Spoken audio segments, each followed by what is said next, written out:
వాళ్ళు చొక్కాలే, వాళ్ళకి చొక్కాలే మావయ్య. ఏ చొక్కాలే. ఇదిగో కేకుని జాగ్రత్తగా కోస్తున్న పెద్ద అల్లుడు.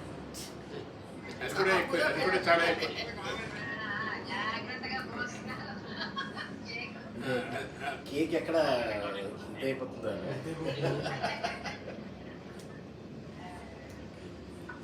బావగారు టాస్క్ నాన్నగారికి ఇచ్చానే, అలా పెట్టమని మీరు పెడతారు. నోట్లో సరిగ్గా వెళ్ళాలంటే అంత జాగ్రత్తగా.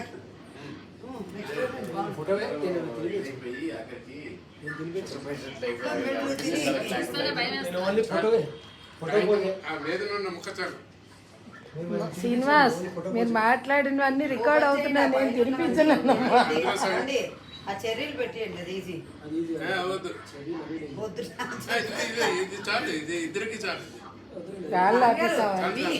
మీకెంత చాలో మీరు చెప్పండి. అమ్మగా వేనేసాడు చెర్రీ తినరాట. శ్రీనివాస్ మీరు చిన్నది పెడతారు, మాకు చేతి చిన్నది పెట్టి మీరు బాగానే పెట్టారండి.